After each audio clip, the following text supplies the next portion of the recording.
So guys, I just came to the city to pick up a few stuff that I ordered, a new camera backpack, a strap from Peak Design, and also a new toiletry bag or tech bag to organize my stuff in my travels, because when I went to LA I noticed that my camera backpack wasn't big enough and everything was clumped up inside because it just didn't fit. So I ordered a big one. This one is the Provoke one from Wanderer, quite expensive, also with the taxes, but still I'm very happy that I can upgrade my gear.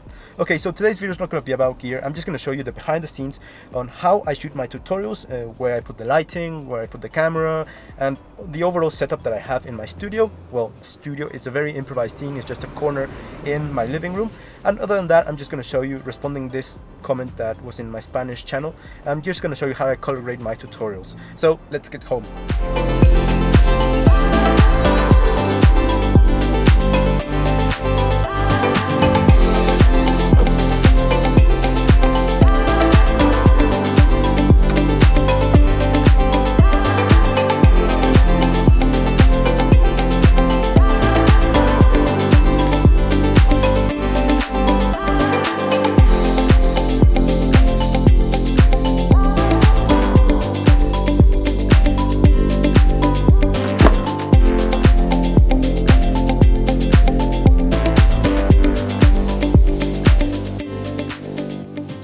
Okay guys, now in the studio I'm just going to show you a quick behind the scenes on the gear I use to shoot these tutorials. And as you're going to see, I don't have a lot of stuff. It's just basically a corner in the living room of my house.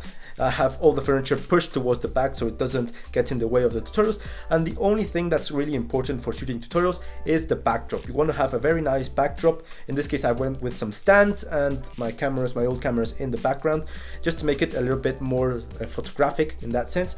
But it doesn't get in the way of the viewer, so it doesn't have to be very distracting. The main intention of the tutorials is the person who is talking. Okay, now I'm going to show you the gear. Okay, so this is the angle for the tutorials that you're accustomed to seeing, but if we zoom out, you can see that there's not much going on. It's a very small room. It's just a corner of the room. As you can see, it's a very, very small room, and I just took over this little wall with my stands and with my gear. Now, talking about the gear, here I have my A7 IV, which is the normal go-to for recording because it doesn't overheat. And over here I have the 17-28 from Tamron 2.8 aperture. Now normally I don't have this lens. I like to shoot my tutorials with the 35 1.4 from Sony to have a bit more bokeh in the background with respect to me, but also the angles isn't quite the same. As we can see over here with the 28, I have the borders of the stands over here, which I don't like. Normally I crop them, and the 35, well, it's a bit more zoomed in, so the angle is a bit better. Now I have it mounted on a regular tripod, just a very cheap tripod. This tripod isn't moving anywhere, so there's no point in investing too much on it. Now let's move towards the light. Now the light that I have over here is the Aperture Amaran 200D, and this one is very cheap. It's one of the most cheapest that they have. And the Godox, I think it's the 90 centimeter dome with a grid over here to really focalize the light into the subject and it doesn't bleed out into the surrounding. So it makes me pop a little bit more, particularly in the night with respect to the background. It is mounted in a boom arm, as we can see over here, and it has a little counterweight with rocks, and then it's one of the static ones. It doesn't have any wheels or anything like that. So it's a very static setup, but it's okay because it's for the studio and it's not going to move around too much. Okay, let's go over here. Okay, now talking about the background, as we can see, we have these stands from IKEA, very cheap, just made of metal. I just wanted something minimalistic for the backdrop. Over there I have the Mavic Air 2 with the controls. Sometimes they're not here because I use them and they're charging or something else. Over here I have my lenses. Normally here goes the A6500, which I'm shooting on right now, and the 35 from Sony. Then I have the 70-180 from Tamron. Then the 30mm DCDM from Sigma. This one doesn't work, I broke it. 56mm from Sigma, once again for APS-C. So normally the lenses that we see in the background changes from time to time because I'm using them or they're in my backpack or something like that. Now down here, well, normally this light is on, it's run out of battery. We have these two panels from Sandmark, LED panels, to have a zenithal light over these cameras, which is the most important feature of my background. And over here I have an Olympus from my dad, Pentax, a Canon T50 and a Rolleiflex. All of them work, but I don't shoot analog. They're just here for decor. Now down here, all of this is out of scene. This is just storage. I have some cables over here or things that I need immediately, like the rocket blower, the Swiss Army knife, and more cables that I use from time to time to clean my gear. then my batteries at hand, and all of this is just storage, my Gorilla Pod, all those things that I come useful from time to time. Everything else is boxed up in these boxes, and these mini MX2 from Moza stabilizers, I'm gonna give them away because I don't use them, just as I'm gonna give away the Aircross 2. I don't really use gimbals. Now down here I have a little carpet which allows us to reduce a bit of the reverb in the room. Now over here we can see that desk is a very old desk, nothing too special. It just works perfectly. It has all the coffee mug marks over here, and well, we have the computer, which I've already talked about, is the HP Omen, the gaming laptop, which works perfectly for me right now. And I have OBS opened. Now OBS is a program, a free program, that allows me to live stream, but also to connect the cameras and to act as a interface to connect all my audio. So as we can see now, we have the audio recording, which is from this Shure MV51, which connects via USB-C to the computer. So it's very simple, very high quality, and I don't need an XLR input or anything like that. Other than that, my hard drive, and over here my notebook, my glasses, just to keep track of all the tutorials that I have to do or all the pending items that I have to release. And that's basically all the gear I use to shoot my tutorials, and as you can see, it's not that much. Now I'm going to show you in Premiere Pro how I color grade them to make them a bit more cinematic. Nothing too fancy, it's just going to be a very quick edit. Now I have to say that you don't need all of this stuff to start recording. I started out just with my computer, a camera, and window light as lighting. Then further along, where I start being a bit bigger in the channel, I can invest in maybe a light, maybe a microphone, maybe having a nice backdrop. But in essence, you don't really need that to start recording. All you need is a camera and a good idea. Oh yeah, another thing that I was missing is up here. As you can see, that little thing over there is a tripod mount, just to have a bit of a top-down view when I'm doing something with my hands or reviewing anything. Okay, so let's jump into Premiere Pro. I'm just gonna show you a quick color grade that I applied to my tutorials. So guys, here in Premiere Pro I have this clip, which is basically the setup that I have for my tutorials, and as you can see, it's very flat. There's not much contrast and not much saturation going on. It's a log format. Now over here I've labeled in S-Log3, in the color mode sgamma3.cine in 10-bit. Now you're probably wondering what all of these names mean. First of all, let's start off with the log format. Now all camera brands have their log format and they name it as their, well, as they want. For example, Canon has C-Log, then we have V-Log and Nikon, and in this case we have S-Log2 and S-Log3 in Sony cameras. Now I'm not going to go into detail into the differences between these two. Basically S-Log2 is the way you can capture the most dynamic range out of the sensors from the old generation. Let's say the A7C, the A7 III, the A6500, A6600, all those cameras that record video in 8-bit and in 420 in color reproduction. The way you're going to achieve the most dynamic range out of those sensors is using S-Log2. Now S-Log3 is dedicated for the more advanced cameras that have more color information, 10-bit and 4:2 in color reproduction. Let's say the new sensors can handle the S-Log3, and that's the way you can achieve the most dynamic range out of your sensor, by choosing the correct log format.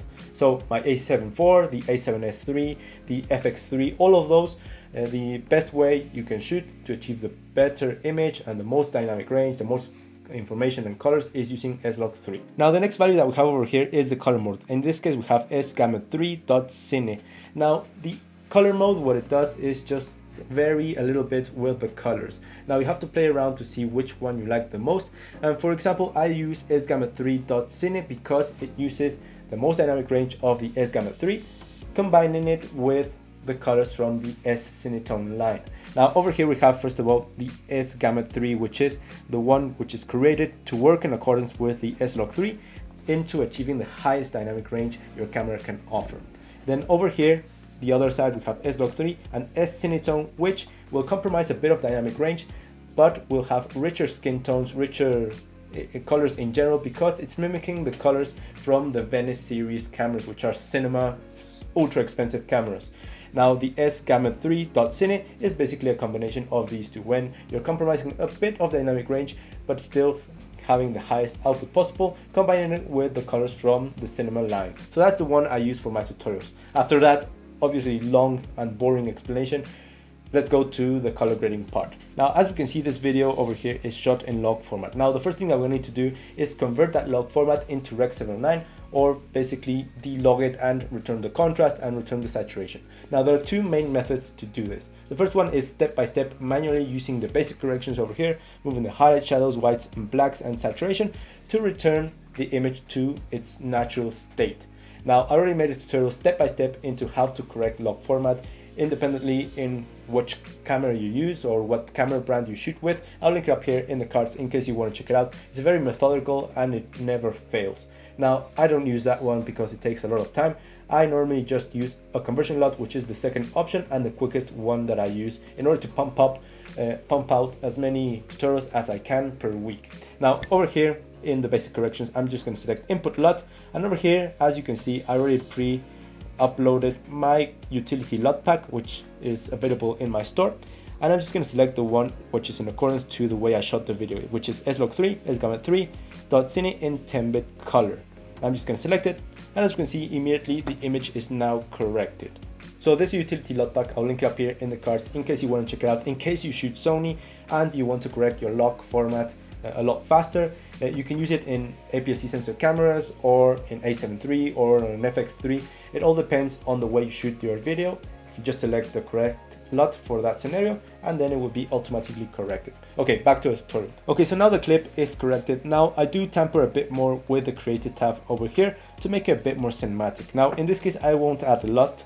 What I do is normally just add a film faded look effect just to make the blacks fade out, not too much, just add it ever so slightly so the image is a bit less contrasty.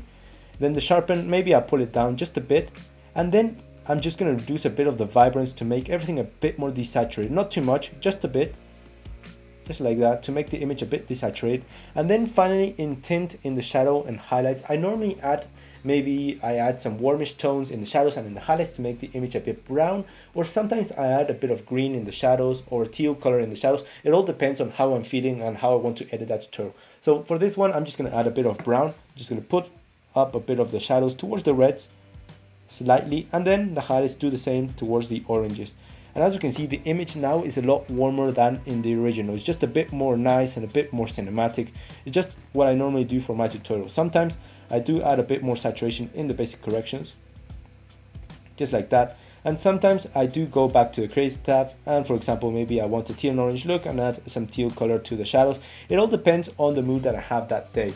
Now, something that I mostly always do is go all the way down to curves and desaturate the background, which is this wall in the back. I normally don't like the blue, how it's reproduced in cameras. Still, I don't like it in real life. I should have painted it gray, but I go all the way down to hue versus sat, then go with the eyedropper and select the background, and then just desaturate just a bit. Not too much, I don't want it to be black and white, just desaturate just a bit because I really don't like that color. So that's about it, guys. I just wanted to show you how I shoot my tutorials, the behind the scenes, to see what equipment I use and how I edit it, which isn't very complicated, but it is a lot of work to edit a 40-minute tutorial or anything like that. So I don't have the giant gearbox or giant warehouse like Peter McKinnon or the giant studio like Mati Hapuya, but still it's enough. I have a makeshift space over here in my living room and that's just enough. So in the start, I only had window light, a crappy camera, a crappy computer, and still I made tutorials. So the most important thing about YouTube or filmmaking in general is just to press record. The other things will come naturally when you start earning some money and start growing. So if you achieved some knowledge out of this video or found it helpful, just give it a like. It actually makes a difference. Consider subscribing. I'm Tony Fuentes. Cheers to all of you. See you in the next one. Well, I'm gonna unpack those things because I've been waiting all day.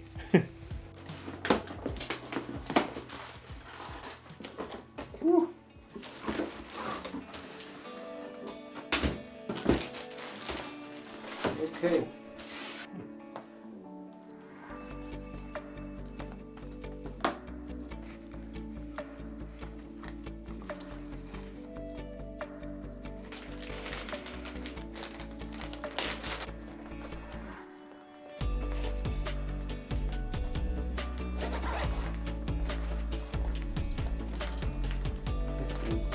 Wonder siempre tiene muy buena calidad para todo. Vean que los empaques bolsas Ziploc. Esto básicamente va adentro de la mochila.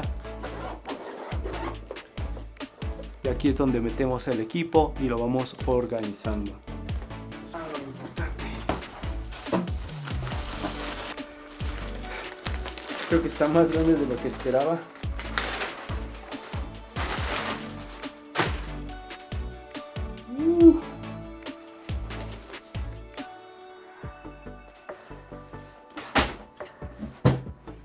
Oh.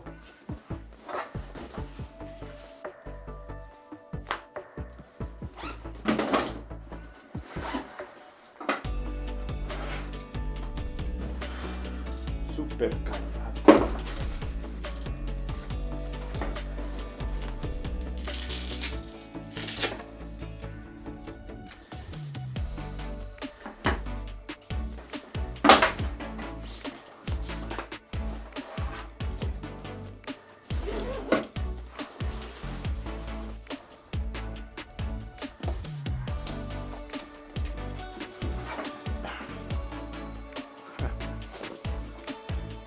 Woo.